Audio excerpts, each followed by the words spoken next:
மதியோட அப்பா கேட்குறாங்க, இவ்வளோ நேரமும் என் பொண்ணு தான் வந்து உங்கள் பையனை வந்து மேலே கன்னத்தில் கை வச்சுட்டாங்க அப்படின்னு சொன்னீங்க. இப்போ உங்கள் பையன் தான் வந்து முதல்ல வச்சுருக்கதாக மதி சொல்கிறா அப்படிங்கிறாங்க. ஏங்க 1000 இருக்கட்டுமாங்க, அவன் புருஷன், அவன் கை வைப்பாங்க, இவன் எப்படிங்க பொண்டாட்டி கை வைப்பா அப்படிங்கும்போது என்னங்க நினச்சிட்ருக்கீங்க? யாரும் உரி பண்ணக்கூடாதுன்னு தானே இது. நீங்கள் என்னமோ வந்து உங்கள் பையன் மட்டும் வைக்கலாம், என் பொண்ணு வைக்கக்கூடாதுன்னு சொல்கிறீங்க. நீங்கள் ஃபோன் பண்ணி சொல்லும் போது அப்படிலாம் சொல்லலையே அப்படிங்கிறாங்க. உடனே தங்கராஜ் சொல்கிறாங்க, எல்லாத்தையுமே உங்கள்கிட்ட வந்து கூட்டி பெருக்கி வகுத்துக்கிட்டு இருப்பாங்களா? அவங்க சொல்கிறாங்கள, எப்படியா மாப்பிள்ளை மேலே உங்கள் பொண்ணு கை வைப்பா, அதுக்கு பதில் சொல்லுங்க முதல்ல அப்படிங்கிறாங்க. உடனே மதி சொல்கிறாங்க, எங்கள் அப்பாவை ஏயா ஒய்யாலாம் பேசிக்கிட்டு கூடாது, சரியாக பேசணும் நீங்கள் அப்படிங்கிறாங்க. என்னத்தை பேசணும், உனக்கு என்ன பேசணும் அப்படின்னு சொல்லி டபார்னு மதியோட அப்பா சட்டையை பிடிச்சிடுறாரு. பிடிச்சோன்னே கையெடு அப்படின்னு. கை எடுக்க முடியாது, உன்னெல்லாம் வந்து என் மாமனார் வீட்டு சம்மந்தி ஆக்கியிருக்கேன், உனக்கு அவ்வளோ துமுறா அப்படின்னு சொல்லி சட்டையை பிடிச்சி ஆட்டுதார். ஆட்டினோன்னா மதிக்கு சரியான கோவம். கையெடுனா எடு அப்படிங்க, எடுக்க முடியாது அப்படின்னா பலாருன்னு தங்கராஜை வாங்கிடுதாங்க. தங்கராஜை வாங்குதா பார்த்துட்டு ரேவதிலேருந்து எல்லாருமே ஷாக்காகி நிற்காங்க. ரேவதி மட்டும் நினச்சிக்கிறாங்க, இது தேவையில்லாத வேலை இவருக்கு. நான் கூட சுரேஷை எப்படி மதி தேவையில்லாமல் கை வைப்பான் அப்படின்னு நினச்சேன். ஆனால் வந்து சுரேஷ் தான் முதல்ல கை வச்சுருக்கான் அப்படிங்கும்போது எல்லோரும் விளக்குதாங்க. உடனே ராஜலட்சுமி சொல்லுதாங்க, பார்த்தீங்களா மாப்பிள்ள, உங்கள் மேலே கை வச்சுட்டு சும்மியோட கூடாது வைக்கக்கூடாது அப்படிங்கும்போது தங்கராஜ் என்ன செய்யனே தெரியாமல் நம்ம தேவையில்லாமல் மதியோட அப்பாவை சட்டையில் கை வைக்க போய் இப்படி ஆகி போச்சு அப்படின்னு சொல்லி ஒரு மாதிரி உட்காடுறாங்க. ரேவதி நம்ம கிளம்பலாம் அப்படின்னு சொல்லி அவசரமாக கிளம்பி போயிடுறாங்க. இங்கே ராஜலட்சுமி சொல்கிறாங்க, பார்த்தீங்களாங்க மாப்பிள்ளை எவ்வளோ கம்பீரமாக நம்ம வீட்டுக்கு வருவார் போவார், நம்ம வீட்டில் அப்படி ஒன்றுன்னா அவர் தான் பார்ப்பார். இப்போ அவர் இந்த மதியோட அப்பாங்கிறது உரிமையில் தானங்க பிடிச்சாரு, இந்த மதி இப்படி பண்ணிட்டா வச்சுட்டா அந்த வீட்டில் வாழையா போகிறா வைக்கியா போகிறா அப்படிங்கும்போது எனக்கு இந்த வாழ்க்கையே தேவையில்லை. ஏப்பா நான் உங்கள் மவளாவே உங்கள் வீட்டில் இருக்கேன், நம்ம வீட்டில் வர்றதுனால உங்களுக்கு ஏதாவது மனோரியாப்பா அப்படிங்கும்போது, இல்லைம்மா நீ நம்ம வீட்டில் இருந்து வரு, எனக்கு அதுதான் சந்தோஷமாக இருக்குது. எந்த வீட்டில் நீ இருக்க வேண்டிய தேவையே இல்லை. ஒரு பொம்பளை பிள்ளை எப்படி நடத்தணும் அப்படின்னே தெரியல, அப்படி நடக்க தெரியாத இவங்க வீட்டில் நீ இருக்கிறது சரியே கிடையாது. நான் அவங்கள வந்து என் பையன் மாதிரி தான் வளர்த்துருக்கம்மா, வா நீ கிளம்பலாம் அப்படிங்கும்போது அவங்க அம்மா ஒரு மாதிரி பார்க்குறேன். என்னம்மா ஒரு மாதிரி பார்க்குற, நம்ம வீட்டுக்கு வரா, அவள் விருப்பம் இல்லாத வாழ்க்கையை நம்ம அமைச்சு வச்சோம், அதனால் அவள் சங்கடப்படுறா, இனிமையாவது அவளுக்கு பிடிச்சமான வாழ்க்கையை நம்ம வாழ வைக்கணும் வா அப்படின்னு சொல்லி ஆட்டோவில் கொண்டு வீட்டுக்கு போகிறாங்க. இங்கே ராஜலட்சுமி ராகவன் எல்லாருமே அரண்டு போய் நிற்காங்க.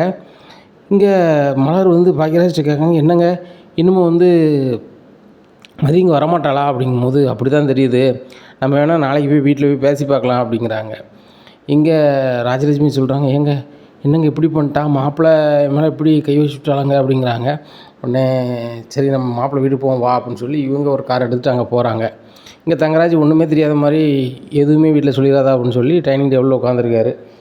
இங்கே இவங்க மாமனார் மாமியாரும் பார்த்தோன்னே தங்கராஜ் அம்மா, என்ன இப்போ தானே என் மாமன் அங்கே வந்தான், அதுக்குள்ளே மறுபடியும் பார்க்க இங்கே வந்துட்டீங்களோ, ஏன் வேறு எவ்வளோ அவனுக்கு வச்சுருக்கீங்களோ அப்படிங்கும்போது, இல்லை சம்மந்தி நடந்து போச்சு, மாப்பிள்ளைட்ட நாங்கள் மன்னிப்பு கேட்கணும் அப்படிங்கும்போது, மாப்பிள்ளைட்ட மன்னிப்பு கேட்க போகிறீங்களா, நீங்கள் ஏன் கேட்க போகிறீங்க அப்படின்னு கேட்குறாங்க. உங்களுக்கு தெரிஞ்சிருக்கும், இருந்தாலும் நாங்கள் சொல்கிறோம், சுரேஷ் பொண்டாட்டி தங்கராஜ் மருமகன் மேலே கை வச்சிட்டா அப்படிங்கிறாங்க. என்னது, என் மோகன் கண்ணத்தில் கை வச்சிட்டாளா, உங்களை நம்பி வந்ததுக்கு என் மோனை கை வைக்க விட்டீங்களா, வச்சுட்டீங்களா, டே தங்கராஜ் இந்த வேலையும் பார்க்க ஆரம்பிச்சிட்டியா அப்படிங்கிறாங்க. ஏம்மா அது இல்லைம்மா, டேய் நீ என்னன்னா உங்கள் அப்பா நான் தான் மேலே அனுப்புனாங்கன்னு சொல்லியிருக்கேன், அது போக இப்படிலாம் நடந்திருக்கு, எதுவுமே என்ற நீ சொல்கிறதில்ல வைக்கிறதில்ல, உன் மாமனார் வீட்டுக்காக நீ அலையாத நான் சொன்னேன், அப்போ நீ கேட்டியா, இப்போ பார்த்தியா, இப்போ எப்படிடா தலைநமுதில் வந்து ஊருக்குள்ளே அப்படிங்கிறாங்க. இதை கேட்ட தங்கராஜ், மாமா நீங்கள் ஏன் மாமா இங்கே வந்தீங்க அப்படிங்கிறாங்க. இல்லை மாப்பிள்ள அந்த மதி இப்படி பண்ணுவான்னு நினச்சே பார்க்கல, அதனால் நாங்கள் மன்னிப்பு கேட்குறோம் அப்படிங்கும்போது, இல்லை மாமா நான் தான் உங்கள்கிட்ட மன்னிப்பு கேட்கணும், இப்போ ஏற்பட்டவளை உங்களுக்கு நான் வந்து மருமலாக கொண்டு வந்துட்டேன் அப்படிங்கும்போது, இல்லை மாப்பிள்ள அப்படிங்கும்போது, இல்லை மாமா இவன் ரொம்ப சேட்டை பண்ணுதா, இவன் சேட்டையை அடக்கணும்னு சொல்லி தான் வேலையே இல்லாமல் ஆக்கினேன் அப்படிங்கிறாங்க. அப்போ தான் ரேவதிக்கு தெரிய வருது, மதியோட வேலையை காலி பண்ணதே இவர் தான் அப்படின்னு சொல்லிட்டு, அப்போ இவருக்கு எல்லாம் தேவை தான் அப்படின்னு சொல்லிட்டு ஃபோன் எடுத்து மதிக்கு கால் பண்ணுறாங்க. மதி அப்படிங்கிறாங்க, அக்கா சாரிக்கா நீங்கள் அப்பா மேலே கை வைக்கும்போது என்னால் பார்த்துக்கிட்டு இருக்க முடியல அப்படிங்கும்போது, நீ பண்ணது தப்புன்னு நான் சொல்லதுக்கெல்லாம் ஃபோனே பண்ணல, அவர் மேலே நீ பண்ணது சரி தான், கூட 2 கூட நீ வாங்கியிருக்கலாம், நான் ஒன்றும் சொல்லியிருக்க மாட்டேன் இப்போ இல்லை என்றைக்கும், ஆனால் உன் வேலையை வந்து எப்படி போச்சு அப்படின்னு சொல்லி நீ குழம்பிகிட்டே இருந்தல்ல அப்படிங்கிறாங்க. ஆமாக்கா அப்படிங்கிறாங்க. வேலை போது காரணமே இவர் தான், இப்போ தான் எங்கள் அம்மாட்டையும் எங்கள் அப்பாட்டையும் சொல்லிக்கிட்டு இருக்காங்க, எங்கள் அப்பா எங்கள் அம்மா எங்கள் வீட்டுக்கு வந்திருக்காங்க அப்படிங்கிறாங்க. இதை கேட்ட மதி, என் வேலைக்கு இவங்க தான் வந்து ஆப்பி வச்சுருக்காங்களா அப்படின்னு சொல்லி ரொம்ப நில குழஞ்சி போய் உட்காடுறாங்க. உடனே என்னாச்சு, எதையும் வாழ்க்கையை நினச்சி நீ சங்கடப்படுதியாம்மா, என்னை மன்னிச்சிருமா அப்படின்னு எப்பா கேட்குறாரு. எப்பா அதை நான் வாழ்க்கையாகவே நினைக்கலப்பா, இன்றைக்கோ நாளைக்கோ என் வாழ்க்கை தான் போக போகுது, நான் நல்ல நிலைமைக்கு வரணும்னு மட்டும் நினச்சேன்பா. என்னால் முடிஞ்சது 4 பேருக்கு நல்லது செய்யணும், நீங்கள் கஷ்டப்படாமல் இருக்கிறதுக்கு என்னால் முடிஞ்சது உழைச்சி கொடுக்கணும்னு நினச்சேன்பா. மற்றபடி ஒன்றுமே இல்லை. என் வேலை எப்படி போச்சுன்னு நினச்சிட்டே இருந்தேன். ரொம்ப ஃபீல் பண்ணிகிட்டு இருந்தோம்லப்பா. என் வேலை போகுது காரணமே அந்த தங்கராஜ் தான். அந்த தங்கராஜ் நான் சும்மா விட மாட்டேன் அப்படிங்கும்போதேம்மா இப்போ தான் ஒரு ஒரி முடிஞ்சிருக்கு. இதை வந்து நம்ம நாசுக்காக தான் பண்ணணும். அந்த சுரேஷை வந்து நீ வேணான்ட்ட, அதுக்குள்ளே வழிமுறை என்னவோ அதை தான் பார்க்கணும் அப்படிங்கும்போதேம்மா எப்பா அதையும் பார்க்க தான் செய்யணும். இந்த தங்கராஜ் பண்ணதுக்கு நான் பதிலுக்கு ஏதாவது பண்ணணும்ல அப்படிங்கும்போது, அப்போ நீ அந்த காலேஜில் போய் எதுவும் பேச போகிறியா, இல்லைனா தங்கராஜ் வீட்டுக்கு மறுபடியும் போக போறியாம்மா, இல்லைனா ஸ்டேஷனுக்கு போகிறியா அப்படிங்கிறாங்க. இல்லைப்பா, இது எதுக்குமே நான் போக போகிறதில்ல.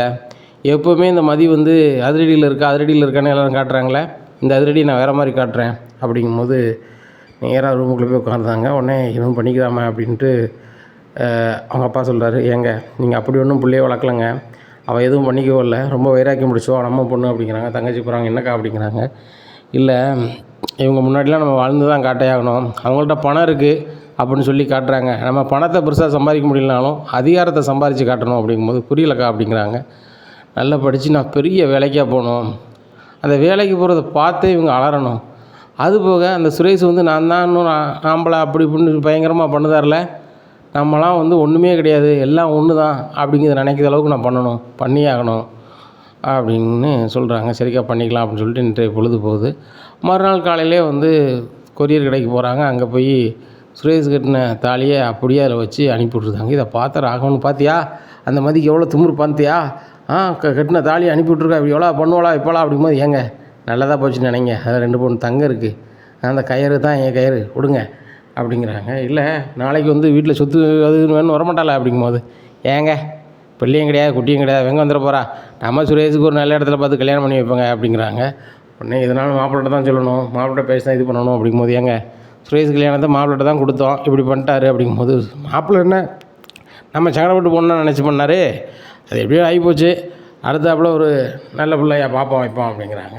உடனே பாக்கியராஜ் சொல்கிறாங்க, ஏம்மா இப்போ தான் வந்து ஒரு பெரிய ஒரியே முடியாமல் முடிஞ்சிக்கிட்டு இருக்குது, இப்போவே நீங்கள் சுரேஷுக்கு பொண்ணு பார்க்கணும் வைக்க சரி கிடையாது, முதல்ல சுரேஷ் வந்து நார்மல் ஆகட்டும் அதுக்கப்புறம் பார்த்துக்கலாம் அப்படிங்கிறாங்க. சுரேஷ் ரொம்ப கடுப்பில் வேலை செய்கிற இடத்துல கத்திட்டு கிடக்காரு. அப்போ மேலதிகாரி பார்க்காங்க, வேலை செய்கிற இடத்துல எப்படி இருக்கணும் அப்படி இருக்கு சுரேஷ், தேவையில்லாமல் நீ கத்திக்கிட்டு இருக்க வச்சுட்டுருக்கன்னு சொல்லுதாங்க, இப்படிலாம் பார்த்துதான் சரி கிடையாது, உன் வீட்டுக்குள்ளே ஏதாவது ஒரியா அப்படிங்கும்போது, ஆஹா அவள் வந்து இங்கே சொல்லிட்டா போலையே அப்படின்னு சொல்லி, சார் நான் முதல்ல வந்து அவளை இது கை வைக்கல சார் கணத்தில், அவள் தான் சார் வச்சா அப்படிங்கும்போது, ஓ அப்போ நீ வந்து இந்த மாதிரி நடந்திருக்கு அப்படிங்கும்போது, சார் அப்போ உங்களுக்கு தெரியாதா அப்படிங்கும்போது, எனக்கு ஒன்றும் தெரியாது, அந்த பிள்ளைட்ட என் ஃபோன் நம்பர் கொடுத்துருந்தேன், சுரேஷ் எதாவது பண்ணாம்னா சொல்லு அப்படின்னேன், எதுவும் சொல்லலை, நீ தான் சொல்லியிருக்க, அப்போது நீ இந்த மாதிரி தான் பண்ணிகிட்ருக்க, உன் வீட்டில் உள்ள வரையும் அடுத்தவங்கள்ட்ட காட்டிகிட்டு இருக்கேனே, சரி ரைட்டு, உன் பொண்டாட்டி வந்து நீ இப்படி பண்ணது அப்படி பண்ணதுன்னு சொல்லட்டும், உன் வேலையை நான் இல்லாமல் ஆக்கி விட்ருந்தேன் அப்படிங்க. சார் சார் அப்படி எதுவும் பண்ணிடாதாங்க அப்படிங்கும்போது, அதை வந்து உன் பொண்டாட்டிகிட்ட சொல்லியா, உன் பொண்டாட்டியை போய் சரி பண்ண பாரு அப்படிங்கிறாங்க. எங்கள் சுரேஷ் ரொம்ப குழப்பத்தில் மாமா கால் பண்ணுறாரு தங்கராஜிக்கு, மாமா அப்படிங்கிறாங்க, டேய்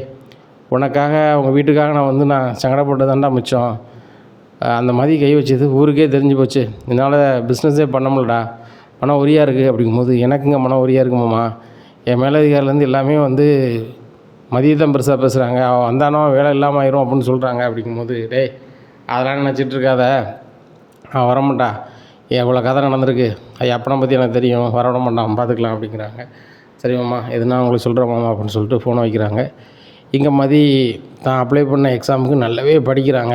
படிச்சுட்டு, அப்பா நான் ஒரு எக்ஸாமுக்கு நாளை கழிச்சு போகணும் கூப்பிட்டு போவீங்களா அப்படிப்பா அப்படிங்கும்போது, ஏம்மா நீ எங்கேனாலும் கூப்பிடுவாப்பா வரேன், வாழ்க்கையை நினச்சலாம் நீ ஃபீல் பண்ண வேண்டாம் அப்படிங்கும்போது, அப்பா அதை பற்றி நினைக்கவே இல்லைப்பா, நான் உங்கள்கிட்ட சொல்லலைப்பா, அந்த சுரேஷ் கட்டின தாலியை நான் கொரியரில் வச்சு அனுப்பிட்டேன் அப்படிங்கும்போது, சரிம்மா பார்த்துக்கலாம், ஏன்னா வாழணும்னு நினைக்கும் போது தான் இல்லாமல் நினைக்கிறோம், வேண்டாத வாழ்க்கையை நம்ம வந்து எதையும் நினைக்க தேவையில்லை, நீ பரீட்சைக்கு நல்லா படிமா, படித்து பெரிய ஆளாக வாமா அப்படிங்கும்போது, கண்டிப்பாப்பா அப்படிங்கிறாங்க. நாளை கழிச்சு போய் பரீட்சை எழுதாங்க. பரீட்சை எழுதிட்டு அப்பாட்ட சொல்கிறாங்க, இப்போ இந்த எக்ஸாமில் கண்டிப்பாக பாஸ் ஆகிடுவேன், பாஸ் ஆகிட்டாக்க அந்த சுரேஷுக்கு முன்னாடி நான் ஒரு ஆஃபீஸராக வருவேன்ப்பா அப்படிங்கிறாங்க. ஏம்மா அந்த மாதிரி ஒரு நிலை நீ வரணுமா, அன்னைக்கு அப்பா பூரிப்பாக பார்க்கணுமா, அதாம்மா என் கடைசி ஆசை அப்படிங்கும்போது, என்னப்பா இப்படிலாம் பேசுகிறீங்க, தங்கச்சி இருக்கா, இன்னும் ரொம்ப நாள் நல்லா இருப்பீங்கப்பா அப்படிங்கிறாங்க. கண்டிப்பாம்மா நான் கண்டிப்பாம்மா அப்படின்னு சொல்லிட்டு ரொம்ப ஆனந்த கண்ணீர் வடிக்காரு. தங்கராஜி கால் பண்ணுறாங்க, எங்களை ஒன்றுமே இல்லாதவங்க எதுவுமே இல்லாதவங்க நினைக்கிங்களே, நாங்களும் ஒரு காலத்தில் அதிகாரத்தில் பெரிய ஆளாக வருவோம், என் பொண்ணு மூலமாக வருவோம் அப்படிங்கிறாங்க.